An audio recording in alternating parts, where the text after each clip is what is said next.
سورۃ نساء آیت نمبر 79.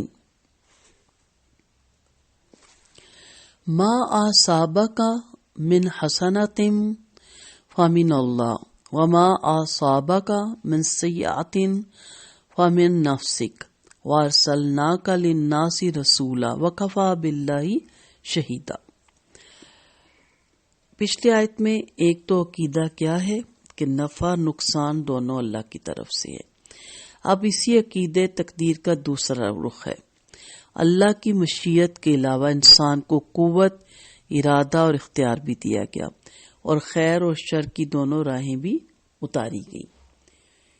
ترجمہ کیا ہے؟ جو کوئی بھلائی تجھے پہنچے سو اللہ کی طرف سے، اور جو کوئی برائی تجھے پہنچے سو تیرے نفس کی طرف سے ہے، اور ہم نے تجھے لوگوں کے لیے رسول بنا کر بھیجا اور اللہ کافی گواہ ہے.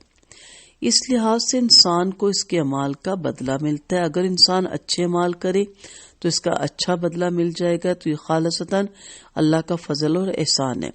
وجہ یہ کہ اللہ تعالیٰ کے انسان پر سابقہ احسانات ہی اس قدر زیادہ ہیں کہ ان کے شکریہ کے طور پر وہ جتنی بھی اطاعت اور عبادت کرے ان احسانات کا عوض نہیں بن سکتی. اب اگر اللہ تعالیٰ اس عبادات اور اطاعت کی مزید جزا بھی عطا فرما دے تو اس لحاظ سے یہ محض اس کا فضل اور احسان ہوا، اور نافرمانی اور گناہ کے کام کرے گا تو یہ اللہ تعالیٰ کے سابقہ احسانات کی انتہائی ناشکری ہوگی، اور اسے اس کی سزا ضرور ملنی چاہیے. اس مضمون کو اللہ تعالیٰ نے قرآن کی اور آیات میں بھی آپ کو ملے گا. جیسے اللہ تعالیٰ نے فرمایا اگر تم نے شکر ادا کیا تو میں تمہیں اور زیادہ دوں گا، اور اگر تم نے ناشکری کی تو یاد رکھو میرا عذاب بڑا سخت ہے. اس لحاظ سے اگر انسان کو کوئی دکھ یا مصیبت آئے تو بعض اوقات اس کی اپنی شامت اعمال کا نتیجہ ہوتی ہے، اور خوشی اور فائدے کی بات تو محض اللہ تعالیٰ کا فضل اور احسان ہوتا ہے. تو یہاں پہ ہمیں جو چیز سمجھنے کی ہے وہ کیا ہے کہ اس میں برائی اور بھلائی کا ایک قانون بیان کر دیا گیا. پچھلی آیت میں تھا نا فما لی ہؤلاء القوم، یعنی تعجب ہے کہ کسی غور و فکر کے بغیر سمجھ میں آنے والی حقیقت بھی ان کی سمجھ میں نہیں آتی کہ سب اللہ کی طرف سے ہے. اب اس آیت میں برائی اور بھلائی کا ایک قانون بیان فرما دیا کہ بھلائی تو اللہ کی طرف سے ہے، اور برائی جو پہنچتی ہے اس کا بھیجنے والا بھی گو اللہ تعالیٰ ہی ہوتا ہے، مگر اس کا سبب تمہارے گناہ ہوتی ہے. یعنی آپ کے گناہ برائیوں کا راستہ کھول دیتی ہیں، تکلیفوں کا راستہ کھول دیتی ہیں. اس لیے سلف صالحین کا عام قاعدہ ہے کہ جب کوئی اجتہادی رائے پیش کرتے تو کہتے کہ اگر یہ صحیح ہے تو اللہ تعالیٰ کی طرف سے اور اس کی توفیق سے، اور اگر غلط ہے تو ہماری طرف سے اور شیطان کی طرف سے ہے. اوپر کی آیات میں پیدا کرنے اور وجود میں لانے کے اعتبار سے حسناتن اور سیئاتن دونوں کو من عند اللہ کی طرف قرار دے دیا گیا کہ دونوں چیزیں اسی نے پیدا کی. لیکن یہاں سبب اور کسب کی مناسبت سے برائی کی نسبت انسان کی طرف کر دی گئی، لہذا کوئی تعارض نہیں ہے موضوع میں. بندے کو چاہیے کہ نیکی اللہ کا فضل سمجھے اور تکلیف اپنی تقصیر سمجھے. تقصیروں سے اللہ واقف ہے اور وہی جزا دیتا ہے. تو انسان کے جو بد اعمال ہیں وہ برائیوں کا راستہ کھولتے ہیں، تکلیفوں کا، اور پھر انسان کہتا ہے یہ کہاں سے مجھے یہ چیزیں آن پہنچی. قرآن مجید ہی کی آیت میں ہے جو مصیبت تمہیں پہنچتی ہے وہ تمہارے بعض اعمال کی وجہ سے ہی ہے، اور بھی اللہ تعالیٰ نے اور بہت سی بدعمالیوں سے درگزر فرما دیا ہے. تو ہما نفسہ کا سے مراد یہ سبب گناہ ہے، یعنی شامت اعمال.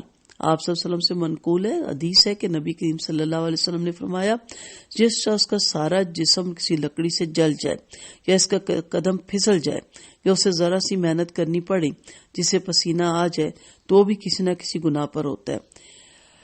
اور ابھی تو اللہ تعالیٰ جن گناہوں سے چشم پوشی فرماتا ہے، جنہیں معاف کر دیتا ہے، وہ بہت سارے ہیں.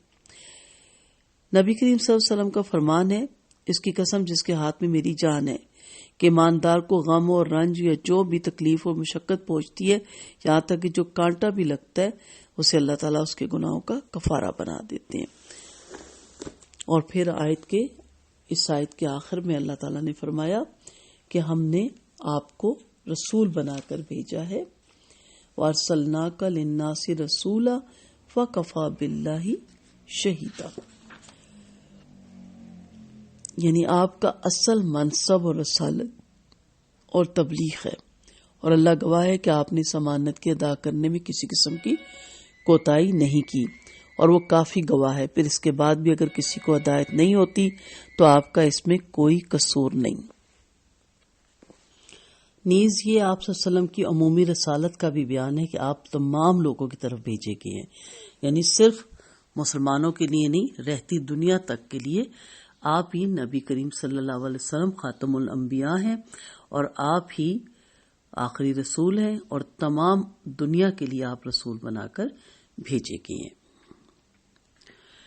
یہاں سب لوگوں سے مراد دور نبوی صلی اللہ علیہ وسلم کے لوگ ہی نہیں، بلکہ تا قیامت آپ صلی اللہ علیہ وسلم تمام اقوام عالم کے لیے رسول ہیں، جیسے کہ بعض دوسری آیات سے بھی واضح ہوتا ہے۔ اگر تمام لوگ تا قیامت آپ ہی کی رسالت کی بات تسلیم نہ کریں تو بھی اس حقیقت پر اللہ کی شہادت کافی ہے۔